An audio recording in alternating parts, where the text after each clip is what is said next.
Great, done. Welcome everyone to the Matrix Conversations and Transformations. This is a seminar series from the Department of Critical Theory and Social Justice in Los Angeles. We feature innovative experts, scholars, artists, and activists.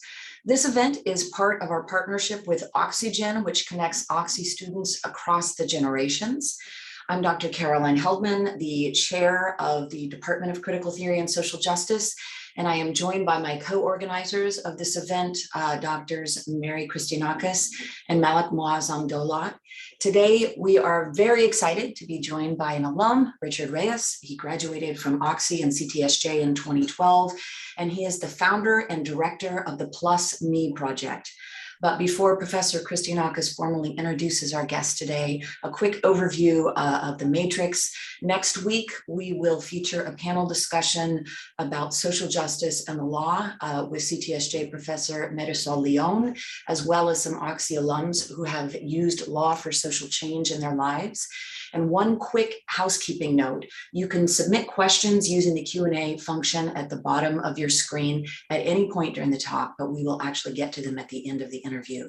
And now I'll pass the baton to my colleague, Dr. Mary Christinakis. Hi, everyone. Just to start off, this event is being co-sponsored with Oxygen, a student, alum, and faculty organization. If you're an alum and we'd love to hear about your work and you'd like to share it, email me at oxygen@oxy.edu. Today, we are so happy to be joined by one of CTSJ's own, Richard Reyes, who is the founder and executive director of the PlusMe project. He earned his bachelor's degree in critical theory and social justice from Occidental College in 2012, and his master's degree in educational foundations from Cal State LA. He is a social justice advocate who believes that every story matters and has shared his narrative of becoming the first in his family to earn a college degree with over 150,000 students across the country. As a storyteller, entrepreneur, and executive director, Richard finds his passion in connecting and inspiring others through narrative and supporting youth from low-income communities to build confidence as they pursue their college, career, and life goals. Welcome, Richard. It's so great to see you. Thank you, Mary. Thanks for the opportunity, everyone. Really excited to share my story and the story of the PlusMe project with all of you to start this event. A little bit about me. I was born and raised in Los Angeles. I actually grew up about 5 minutes down the street from Occidental College. And in my family, it was always me, my mom, my dad, and I have twin sisters. We're very close. And one of the biggest events that changed my life was when I was 10 years old in 5th grade. My grandpa passed away from cancer. And it was a big deal for our family because a lot of things were going to change. I was going to go move in with my grandma. And it was a really good decision because I had grandma to myself and she spoiled me and I loved being with her. But it also meant I wasn't going to be with my sisters or my mom and dad every day. And that was difficult for me. As I made the transition into middle school, I noticed I lost my voice. I became a very introverted, shy student. I wasn't good at making friends. And in 6th grade, I also learned something else. I learned that I did not come from a family of college graduates. Through a homework assignment, I learned that. And one side of my mind thought, no one in your family graduated from college. You're not going to do it either, most likely. But the other side of my mind thought, you could be the first. Just go for it and see what happens. So it was a goal I set as a young middle schooler. And that same middle schooler went into high school. I actually went to one of the largest high schools in Los Angeles, North Hollywood High. And when I was a student there, we had over 5,000 kids at my school, which is just so many people. And I remember as I walked in as that freshman, my backpack was my best friend because I was just so afraid of all those kids. I barely knew anyone. I was intimidated and I got stuck in a pattern of not really doing anything. Anytime I tried something different in high school or I tried to get involved, my heart would just beat so fast and I'd get those butterflies. I'd be scared and I back down and I never tried new things. So I told myself, when it comes time to go into 10th, 11th, and 12th grade, you're going to find opportunities. So I did that. In 10th grade, I joined the soccer team. I was on the JV team. I was the bench warmer the whole season, but it was a great experience. My 11th grade year, I joined the ASB leadership class. I got really involved. I rediscovered my voice and I found a passion I never knew I had. And my senior year, I became the student body president. I was the homecoming prince and I was the prom king at the end of the year. Hey, pretty cool social transformation. And there are some great memories I'll always have from my senior year in high school. But it was also during my senior year when I learned that I was not going to be competitive for any four-year college here in California. I realized I wasn't going to be able to apply to the UC system because I didn't have a 3.0 GPA. And I wasn't going to be able to apply to the Cal State system because I didn't meet their A through G requirements. I got D's in English. So it was the beginning of my senior year where I felt like a failure. I luckily graduated on time, and a lot of my friends got into some great colleges across the country. And it seems like they had their lives planned, and I didn't know what I was going to do. I ultimately took the community college path, like many students do. And I went to Glendale College, which is not far from Oxy. While at Glendale Community College, I got a job at an elementary school to help me pay for school. I worked during the day with the kids, and I took my classes at night. And I really focused on my academics. I started doing things I never did before in high school, asking for help. Who knew that would change my academic trajectory? I started doing really well. I earned a 4.0 throughout my first year, and I was very proud of myself because I had never done that before. Then my third semester arrived, and unfortunately, I went through a big health scare. My lung collapsed. It collapsed 3 times within a month. I went through 2 minor surgeries and 1 major surgery. And while I got through that, I'll never forget when I returned to class. I had 4 professors at the time. They all kind of said the same thing to me. Richard, we're so sorry this happened. We're so glad you're back. But honestly, you're probably not going to be able to make up all of this work and pass. So you should withdraw for the semester and start fresh next year. Yeah, when they told me that, they were probably right. Like, there's no way I can make up all of this work and pass. So withdraw. But the more I thought about it, I realized if I withdrew, I'd be more behind. I'd have to pay for the classes again. And that wasn't something I wanted to do. So I committed to doing the best I could in that semester. And at the end of the year, I got my grades online and they said, A. I proved them wrong. I was so proud of myself. And at that moment, I knew I was ready for the next chapter of my story, which was to transfer. Now, I'm sure you all know in order to get that bachelor's degree, which is what I was striving for, you have to go to a 4-year college, which here in California is either the UC, the Cal State, or the private school. And when I was sitting down with myself asking which college I wanted to go to, there's only one that stood out: Occidental College.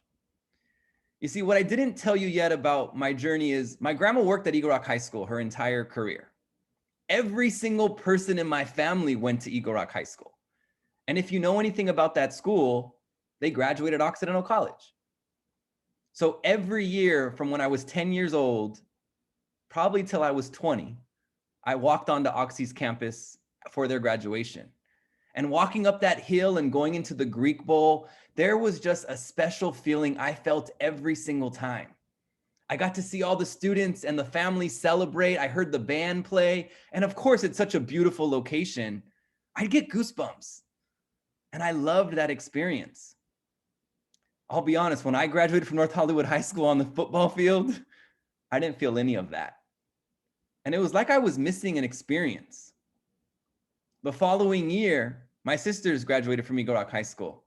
So I'll never forget sitting in the audience with my mom and my grandma.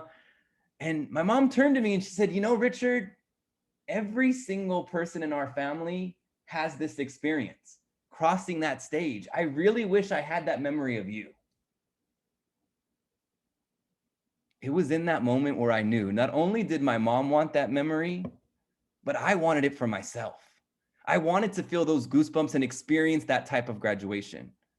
So maybe Occidental College would be the place for me. I went to their website and I was looking at what they had to offer. And there's one major that stood out: critical theory and social justice. I had never heard anything like that before. No other college had that from what I knew. And when I read the blurb on the website, I knew that is what I wanted to study. You see, I became a TA at the elementary school because I thought I always wanted to become a teacher.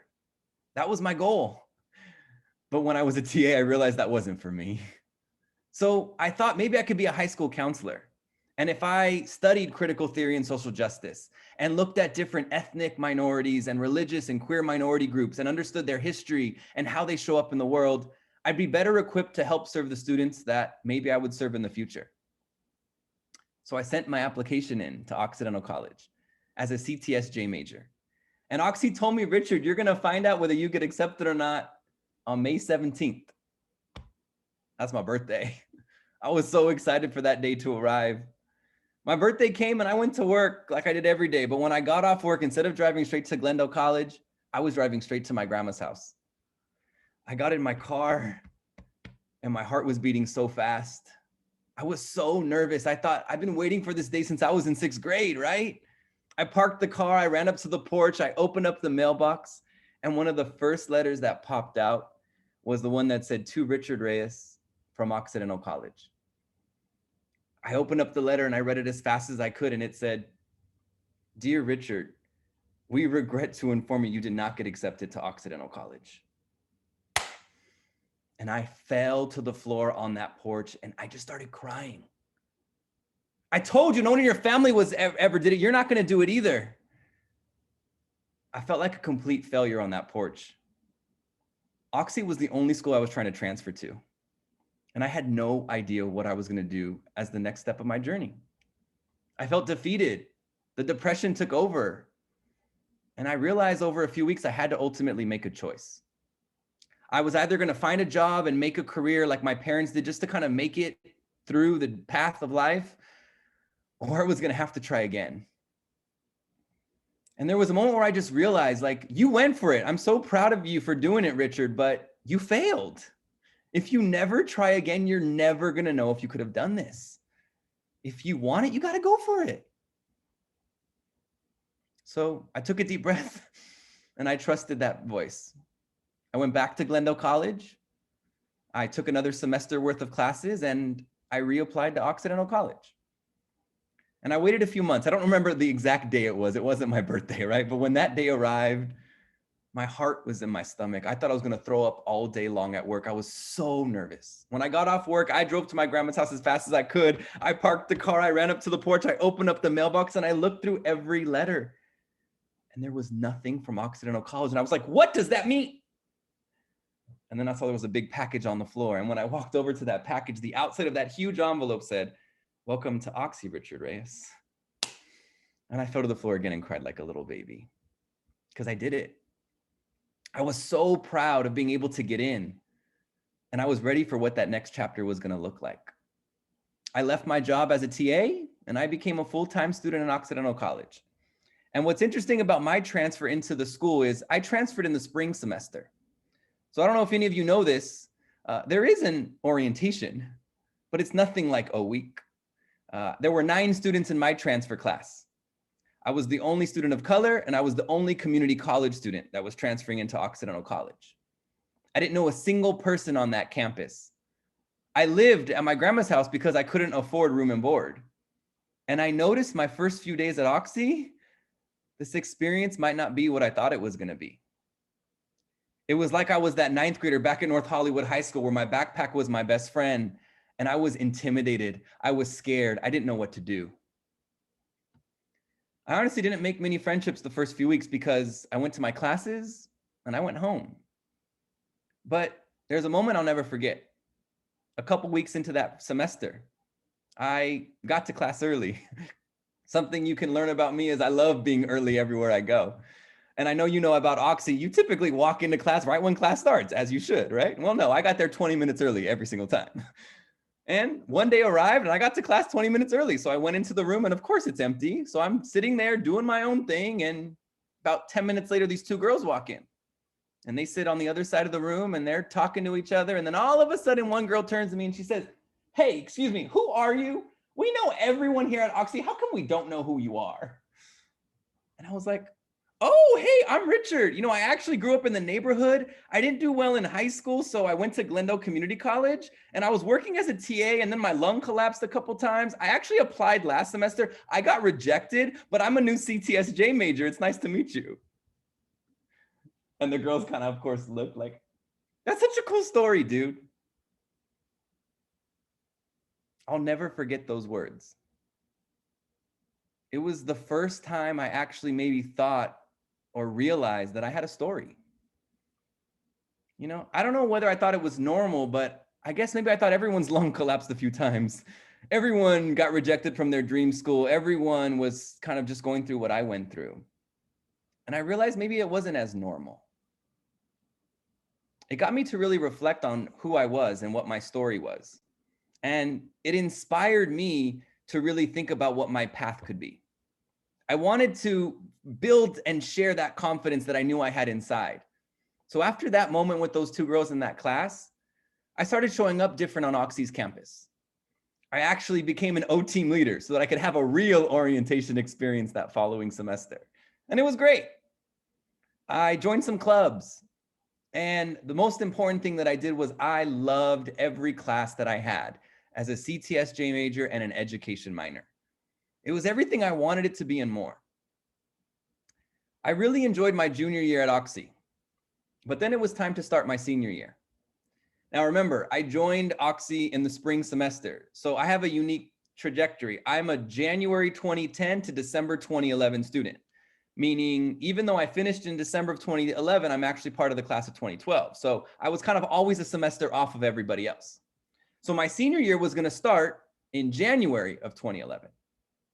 So I had the winter break off, right? And I was thinking, okay, I'm about to start my senior year. And the great thing about college, as you know, is you typically get to pick your schedule. And my schedule was going to be on Tuesdays and Thursdays. That's when all my classes were going to be scheduled. So it meant I had Mondays, Wednesdays, Fridays, and the weekends off. Now, maybe to the average college student, like they'd figure out what they would do. But to me, that was too much time on my hands. And I did not want all that time off. So I had to think, what am I going to do? Well, I'm either going to get a job, I'm going to get an internship, or I'm going to do something else. And there was something about that something else that pulled on me. I thought, maybe I can just share my story. So I reached out to my leadership teacher at my high school. She was still there. And I said, can I please share my journey with your students of how I got into Oxy? Of course, she agreed. I went into that classroom and I shared my story with the students. I was one of them a few years before in that same class. And there was something about that moment where I realized how much the students connected and resonated with me, how good I was at sharing my story. And at the end of the period, the teacher came up to me and she said, Richard, you have a gift. You need to share your story with as many kids as you can. So over winter break, I thought about that. And I said, all right, you know what? I'll do that. My senior year at Oxy, I'm going to share my story with as many kids as I can. Now, I like to set goals for myself. I'm kind of goal oriented. So I wanted a number. How many students can I share my story with? And I said, you know what? I'm going to try to reach 1,000 students. Like, I think that'd be really cool. 1,000 sounds like a good number. But then I was like, wait, if you do like an assembly, that could be like 300 students. That means you only need to do 3 schools. No, that's too easy. Let's go for 5,000. Like, that sounds kind of nice. I said, 10,000 sounds sexier. Let's go for 10,000. All right.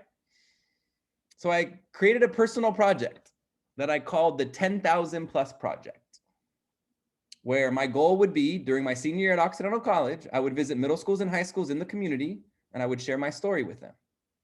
So I sat down at a computer and I wrote an email. My name is Richard Reyes. I'm a senior at Occidental College. My goal is to share my story of how I got in with 10,000 or more students this year. Can I please visit your classroom? And I started emailing schools. I went to LAUSD's website and I went to all of the schools and I sent it to teachers and counselors and principals. And I remember the first few weeks I sent hundreds of emails and maybe I got 10 responses. Not that bad, right? They didn't know who I was. Of those 10, I think 5 actually agreed to allow me to go into their classrooms. And I shared my story and I loved it. But about a month in, I realized, I think I've spoken to 175 students. My goal was 10,000. Like, how is this going to happen?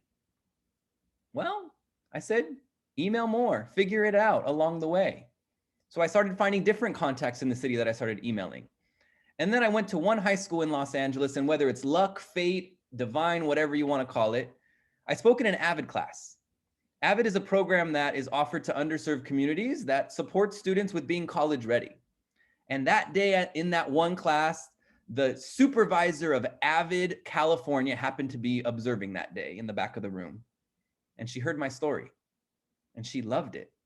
And she sent my information to every AVID program in Southern California. So throughout my senior year at Occidental College, I went to 77 schools and I spoke to 12,750 students. I didn't get paid a penny for it. I didn't get a college credit for it. It was just something that I did because I was called to do it. And it was the best year of my life. It was time to finish my courses at Oxy. So I retired the project at the end of my senior year. Remember, I finished in December, so I had to wait a few months to graduate technically.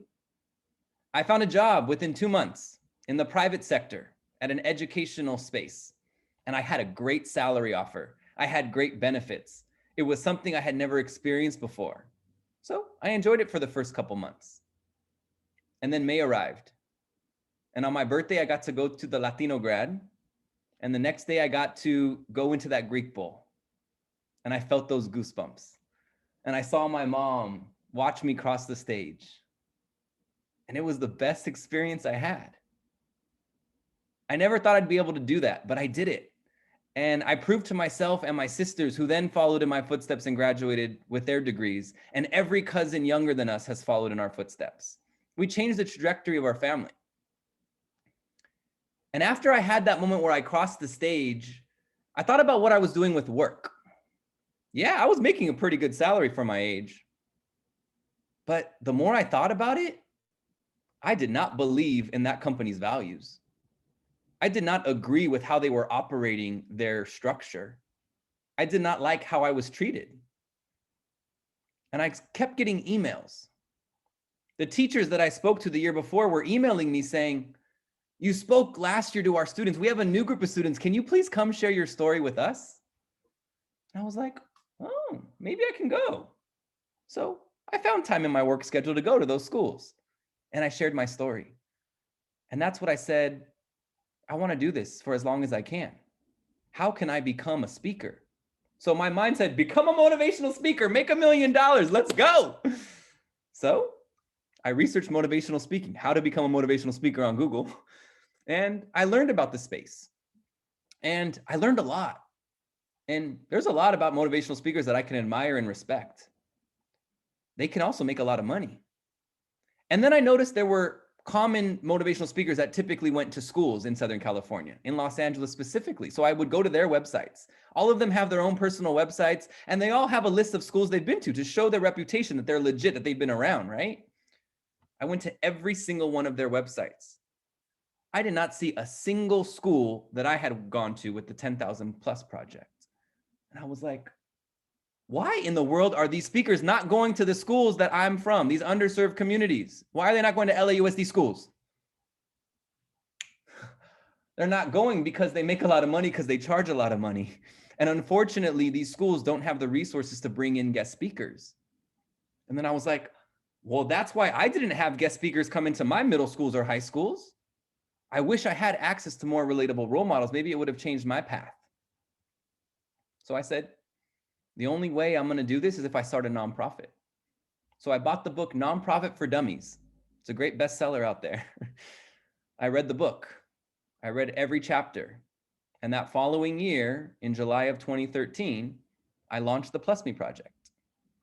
The goal was simply to bring more relatable role models into schools to share our stories, to try to connect and inspire them.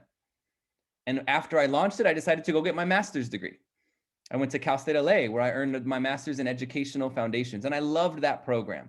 And I used the lens of the PlusMe project in the thesis that I wrote at the end around urban schools and how youth can really find and share and build their confidence through their stories. So as I walked that stage in 2015, I had to make a decision. Am I gonna find a career path where maybe I can make even a higher salary now that I have 2 degrees? And maybe find a better sector that I love? Or can I grow the PlusMe project? At the time, the PlusMe project, I think, had been around for 2 years, and I think we raised $8,000 that year. We were doing good things, right? Well, I committed to figure out the PlusMe project's path. I'm going to share my screen now to share a little bit more about the PlusMe project, and specifically guide you through a very quick PowerPoint, and then we'll go into a Q&A. But I think it's important for you to know a little bit about what is this work that I've dedicated my career to over the past 8 years. So the PlusMe Project is an organization here in Los Angeles that I launched in July of 2013. And again, in the beginning, we were designing ourselves to simply bring role models into classrooms, but more has stemmed from it. Our mission is that we activate the art of personal storytelling to build confidence in youth as they pursue their college, career, and life goals. And since 2013, we've impacted over 100,000 students from over 300 schools here in Southern California. We have 4 main approaches to our work, our goals that we're trying to achieve with the youth that we serve. We want them to have confidence in who they are, in their character, to have the courage to communicate, to feel connected to their community, and to have a commitment to college and career. These are 4 things I kind of lacked in middle school and high school, and I noticed a lot of the people around me lacked. So if we could bring this to more youth, again, maybe it can change their trajectory. We serve middle schools, high schools, educators, and parents. And while we are LA focused and based, we have had the opportunity, specifically through the pandemic being in a fully virtual world, to reach youth and adults in other states, which has been pretty awesome. We have built a suite of programs over the 8 years. We've gone into classrooms. We have figured out a model that works, a 5-hour program model that allows youth to be able to gain access to tools and resources that they didn't have access to. Now, throughout my years in the nonprofit sector, I noticed something about the youth development space.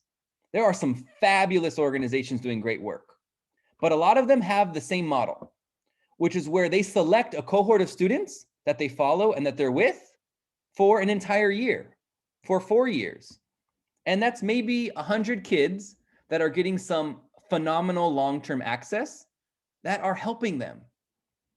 But I thought about, what about all these other students that are getting access to nothing? How can we create a model that brings more opportunities to more students?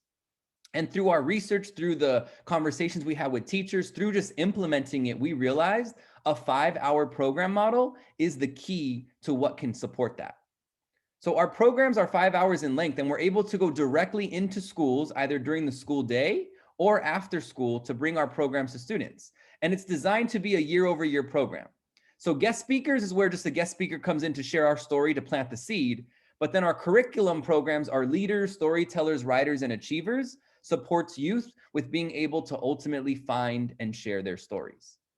In our leaders program, they understand their strengths and their traits. In our storytellers, they identify the elements of their story. In our writers, they write the draft of their college essay. And in our achievers, they gain the tools and confidence to take that next step once they graduate from high school and follow their career path.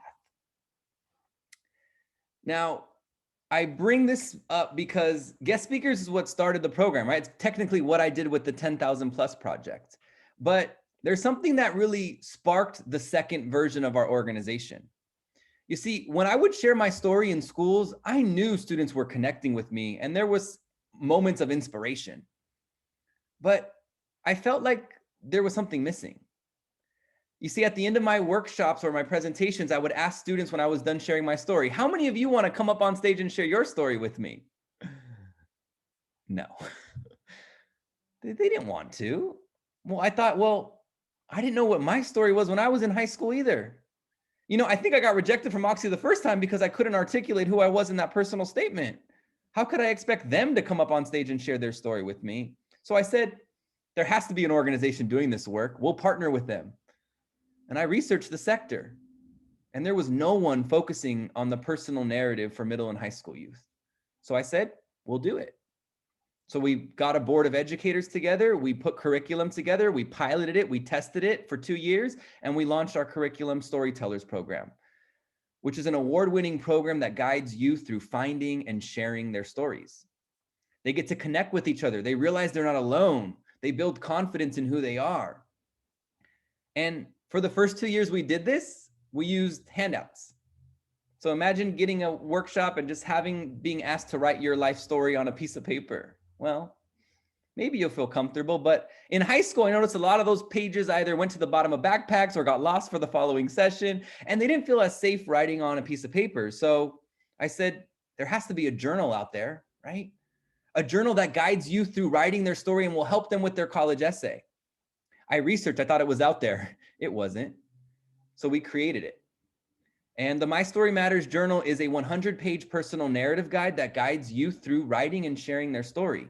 It won UCLA's Social Enterprise Innovation Contest in 2019, and we got a $15,000 grant to ultimately print our first run.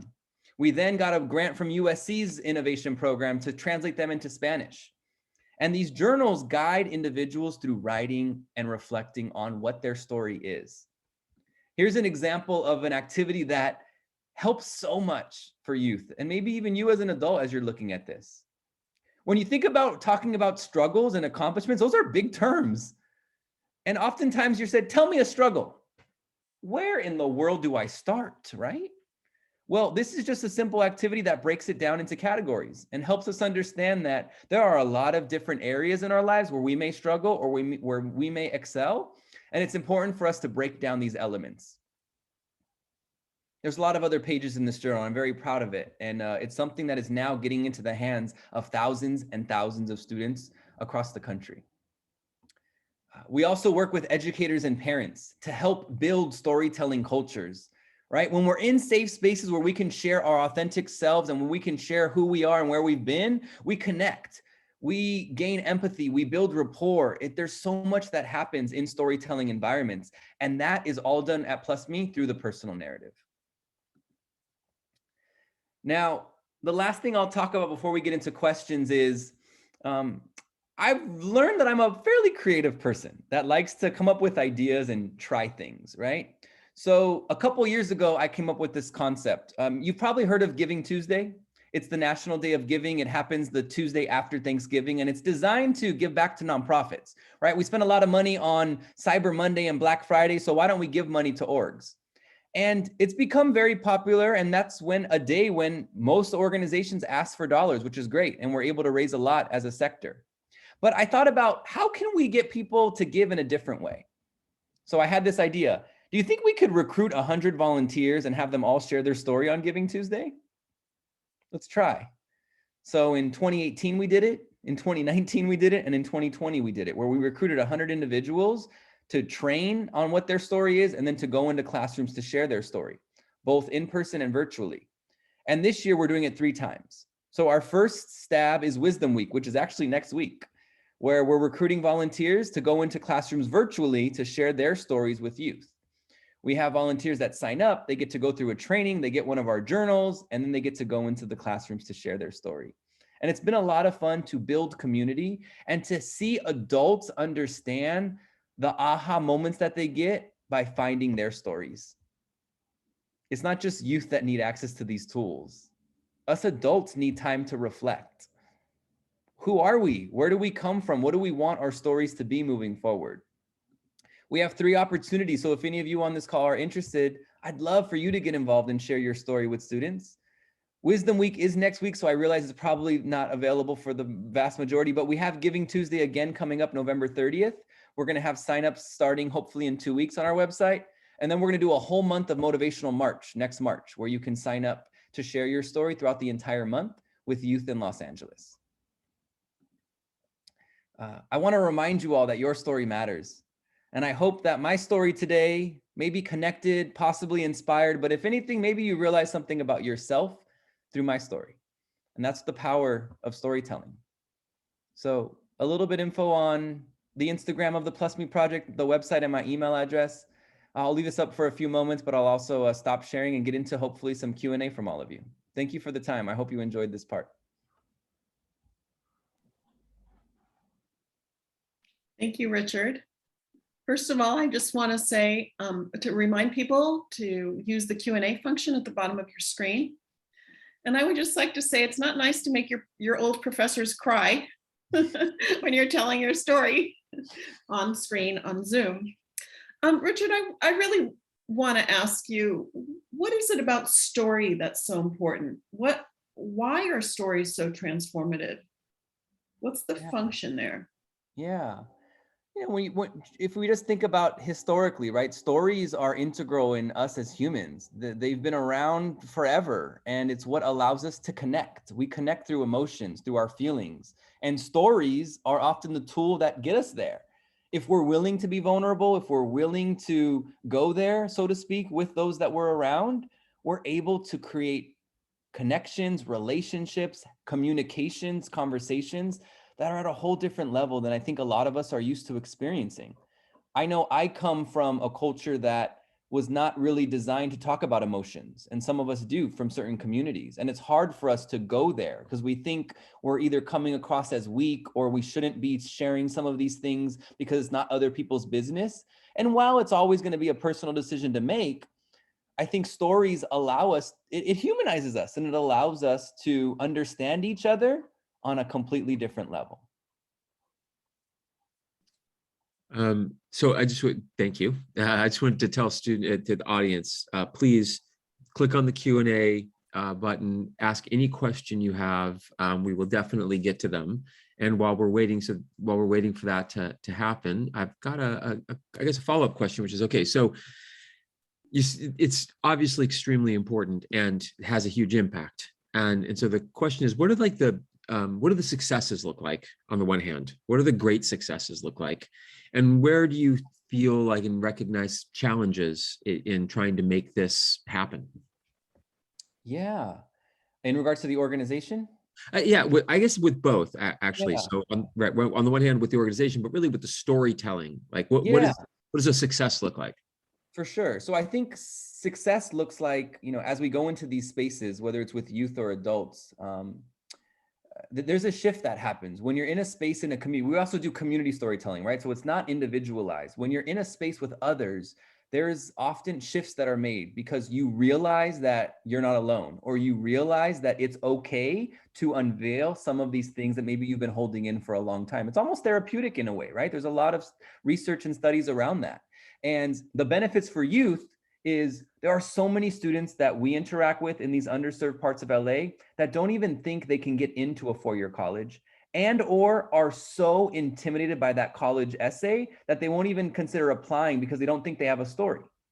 And when they realize that they do have a narrative that they can put on paper that maybe would make them competitive to be accepted, it changes their dynamic. When they realize they can apply for scholarships because the essay scares a lot of students. I'm not going to write my story. You can write your story.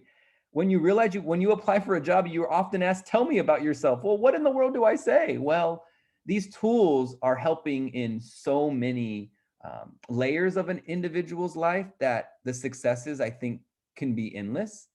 In terms of the challenges, PlusMe really encourages everyone to be authentic in what their story is and be vulnerable. And sometimes that's going to bring up topics or stories that not everyone is comfortable hearing or wants to hear. So the challenges come up with ensuring that we do our best to create spaces where people feel open and receptive to not only sharing, but listening to other people's stories, and ensuring that respect is always there. Sometimes there are schools or educators that maybe don't want certain subjects to be talked about in their classrooms because they feel like it's not appropriate, where we want to make sure that those stories of what we experienced in our lives, they happen for a reason, and maybe we didn't talk about them because others didn't think it was appropriate, but we need to go there. We'll be age appropriate, we'll be safe with what we share, but we need students to understand that they're not the only ones going through these things.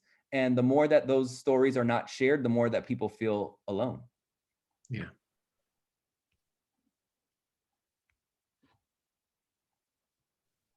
Thanks, Richard. I was thinking about sort of developmental aspect of this and the different ways that people might get involved in the kind of work that you do. Is there something for beginners, for people who would like to try, and then for other people who would like to get more involved? How would they do that?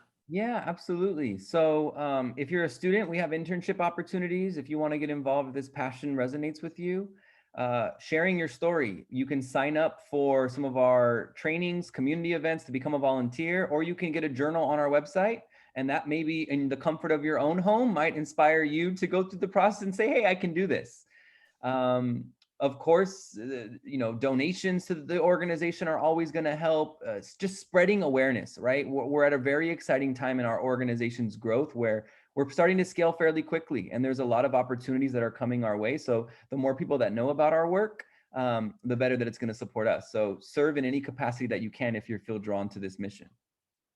Richard, let's go to some audience questions. The first question, and I want to add a second piece to this. The first is, did you ever experience imposter syndrome while establishing your nonprofit? If you did, how did you overcome it? And beyond imposter syndrome, like, you taught yourself how to run a nonprofit. That's a lot of work. What can you tell us about that process, and what advice would you give others who might want to use nonprofit, essentially alternative institution building, in order to bring about social change? Yeah, absolutely. It's a lot of work. And yes, imposter syndrome was there and at times can still be there. After I decided to commit full time, I pursued as many professional development opportunities as possible. I wanted to go to any training I could attend. I wanted to go to any fellowship I could get to just learn about the nonprofit space, because I knew nothing. I knew nothing about the nonprofit sector. And not every time, the vast majority of times I walked into a space, I was the youngest one in the room. I was one of the few people of color. I was one of the few gay people in the room. And it was something where I questioned everything that I was doing in those spaces. I'm in rooms where organizations have $1.5 million budget, and I'm talking about a $30,000 budget trying to, do this whole thing. It was very intimidating. And there were many moments where I doubted the ability, and I doubted the moving forward. But what always kept me going was seeing the genuine impact that we were having in classrooms and knowing nothing really like this exists. And I knew if I just stayed on course, it would ultimately pan out. And I focused on one thing only: slow growth. I think not only in the nonprofit sector, but in the business sector, that's so important that a lot of people don't focus on anymore, because it's sexy to become that billion-dollar org and to strive to have that startup that just does all these amazing things. And no shade to any of that. However, realistically, focusing on the community, focusing on people, right? Slow growth is, I think, the only way that you're going to sustainably get there, by putting intentional decision-making and building a process that supports everyone involved. I got so overwhelmed the first few years of this work that another big physical thing happened to me. It was going to be New Year's Eve, 2017. I was so stressed with work. I needed a vacation. My best friend was getting married in Cabo, so I was going to Cabo.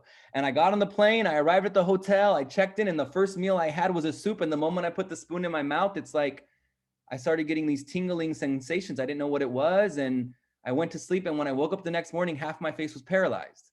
I had Bell's palsy, which is where you lose control of all nerve and muscle on one side of your face. And it sucked. And I couldn't speak because half my lips wouldn't move. And I didn't know what to do.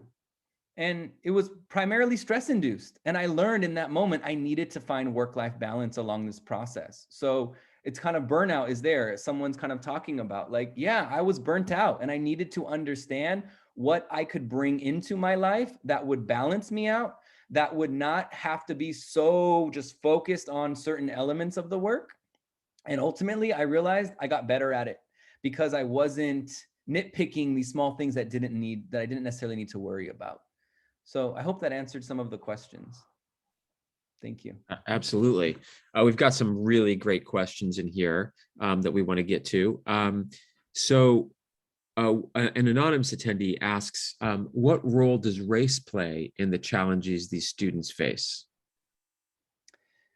Yeah, I mean, I definitely think it's a factor for the students, right? It's going to be, I think a lot of it also depends on the schools that they're in. So every environment is different, as you know, right? So there are certain school environments we go in where it's almost everyone's the same race. And the communities they're from, that's all they know. So all they know is like a 99% Latino environment.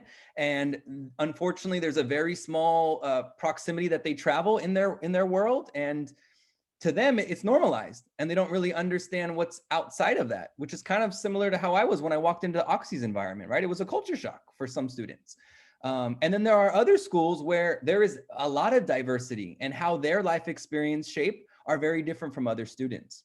So I think, race is a factor in that. And what we try to do in helping youth find their stories is understand the characters, settings, events, and lessons from their lives. So who are those people that impacted them positively or negatively? What are the spaces that influence them? What are those struggles and their accomplishments? And what did they ultimately learn to move their story forward?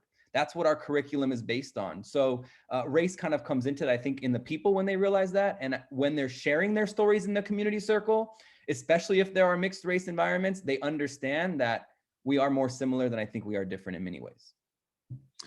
Yeah, that's great. So here's a question from Daryl Barker. I'll just read it out loud here. I appreciate hearing your story, Richard. I also did not get into Oxy my first time around, but it took me 7 years before I was able to apply again. So it was awesome to hear you talk about that feeling because I totally identified. Can you share any thoughts you have about resilience and how the story we tell ourselves can shape our experience?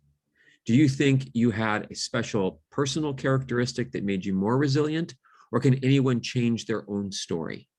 Yeah, thanks so much, Daryl, for that comment. I appreciate that you can identify with that. And kudos for going back and doing it. Yeah, I've realized, resilience is a big factor that I've been able to carry. And I've tried to understand, like, where did that stem from, right? Like, I think it goes back to some of the situations I was put in my childhood that kind of forced me in many ways to kind of grow up faster. A lot of just, I think, support from people in my community. But there is one thing that I think really focused on my mental toughness. So I'm a big tennis fan. I'm now a tennis player. I picked up tennis after college, and I watched it growing up. And there's a player, Maria Sharapova, you may have heard of her. That was something she was known for, was her mental toughness, where it was like, I'm not going to let anyone get into my head, and I'm not going to let anything affect me while I'm in the moment doing what I do.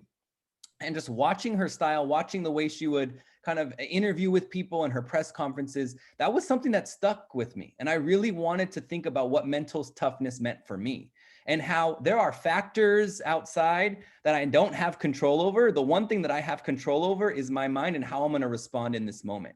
So I think in terms of the stories we tell ourselves, it's so important, right? And when we think about reframing a lot of those thought processes is what I've learned through therapy. I've had to reframe how I view certain things in my life. And it takes time. But once you're aware of that, and once you're able to understand, okay, this is the thought process that I'm having right now. What does that look like if it sounds different? How can I shift that, right? So if it's very negative self-talk, what is the opposite of that? What is that positive self-talk? And the more you do it, the awareness will become a habit, and you'll ultimately start shifting it. And it'll change the way you speak to yourself and likely the way you speak to others. So I really strive whenever people, are talking to me or maybe complaining about certain things, I try just to pose it differently back at them to get them to understand, like, we can have the same experience, but speak about it differently to ourselves and others. And it may shape, I think, the way we hold our own resilience and grit towards what we strive for. So I think what you just said touches on this question a little bit, but I want to put two questions together. One is, has your story changed, the one you're sharing with us today, changed over time as you started telling it, and how? And what were the influences to that? And relatedly, what is the first step one should take in developing their story? Yeah. Yeah, I think in the second part first. So what is the first step you take? You need to sit down with yourself and you need to self-reflect. Journaling is the process. So I personally think a guided process helps that because, again, write your story. Where do I start? What do I focus on? Our journal is a tool that can help you do that. So we're going to break down every element and ask you questions that's going to get you to reflect and think about what is your story. Who are the people? What are the places? What are those struggles, accomplishments? How did you feel in those moments, which is often ignored? And what did you learn from it? So if you break down elements and you're able to really think about being honest with yourself and what those answers are on paper, and then sharing them with others, That's going to be the first step of that process. And of course, you need that safe space to do that. So trust in someone, get it on paper, and then share it out loud, because they're both different things, as we know. And then in regards to, has my story changed? Absolutely. My story has changed a lot. And in what I've included, I've shared my story thousands of times, right? Like literally, I started sharing the story in 2010. We're now 11 years later. I had a practice. Anytime I went into a presentation, I shared my story on the drive there out loud in the car. As I was preparing for this, I shared my story out loud to the computer, even though I've shared it thousands of times. But getting feedback from the audience has shifted what I share in my story. Obviously, I wasn't able to see all of your faces in this webinar format, but kind of getting reactions and or feedback directly has changed the story. And also I've grown a lot, right? So typically when I share my story, it's to middle and high school students. So I realized like, oh my gosh, I've been out of high school now for what, almost 15 years, my gosh. But I know I have to share moments from my life back then in order for them to relate to it. I'm not going to talk about, the 10,000 plus project and Oxy and my career with them as much, because they're not going to relate to it, right? I need to talk about what I was doing in middle school and high school and go back to that version of myself so that they can connect to me. So I do change my story based off of my audience and kind of what I think I should share. And I hope, having a more Oxy focus, shifted with how you're perceiving it. The other cool fun fact is I got married in Oxy's Greek Bowl, and it was the most beautiful wedding that anyone has ever attended.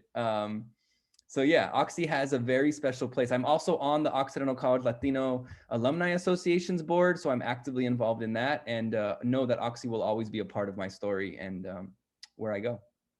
Thank you, Richard. Right, the Oxy, the Oxy community, the CTSJ family. So it looks like we have another social justice entrepreneur here in this question from Aiden.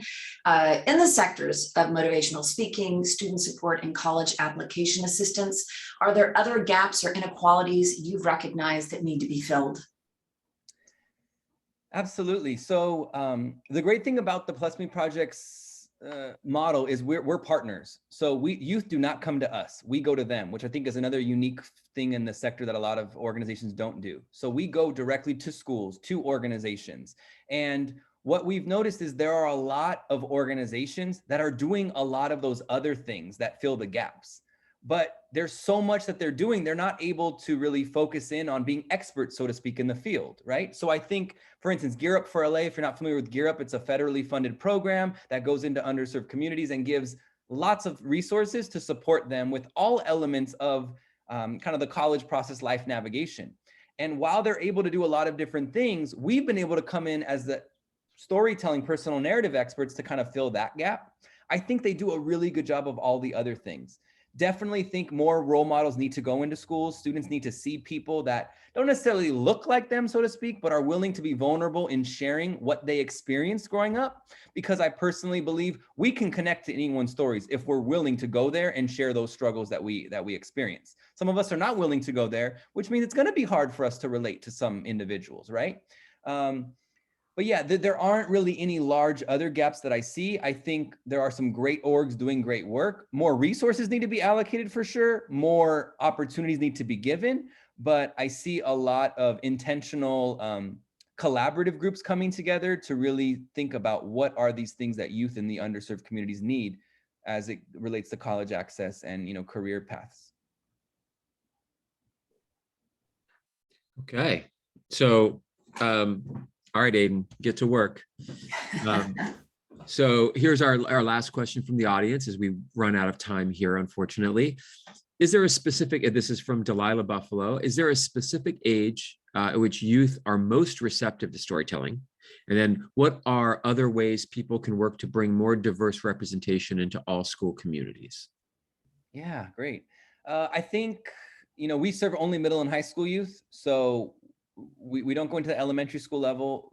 I think where they're most receptive is at the high school level, right around 9th and 10th grade. I think it's an important, while middle school is important transformational years, I think once they hit 9th and 10th grade, I think the way that their brain has developed, the experiences that they've had, They want to connect. They really want to bond with their peers, and they want to find themselves, identity, right? And that is when I think they're very receptive, although it works very well at the middle school and 11th and 12th grade level as well. Other ways people can work to bring more diverse representation into all school communities. I think it's a mixture of who we bring in. So the hiring process of teachers and administrators, giving more resources so that more people want to go into the sector. I know right now there's a big shortage for teachers in LA Unified specifically. And allowing individuals to understand that there are opportunities for you to go into these communities to showcase who you are, right? There's a lot of people that come to us and say like, I've always wanted to share my story, but I don't know how to do that, right? And I didn't know how to do that when I started the 10,000 Plus project. And luckily I figured it out and have built an organization that will allow others to do it. But I would say how we do that is we get more people to want to volunteer and get them into those spaces to share their stories so that less youth feel alone. And that's exactly what we're doing at PlusMe. So Delilah, I hope you'll want to volunteer and get involved. There you go. That's awesome. Well, thank you so much. So I'll take us out here. We're out of time. I'll just say thank you so much for spending time with us, obviously for telling your story, and for letting our students know what's possible to do, even when you don't have incredible experience or whatever that is, right? You can do it. It'll be hard, but you can do it. So thank you for that. We hope to continue to work with you, and we look forward to having you come by the department. You can come talk in my class anytime you'd like, of course. And so thanks to everyone who's here. We'll see you next Thursday, and have a great week, everyone. Thank you, Richard. Thank you. Amazing. Thank you.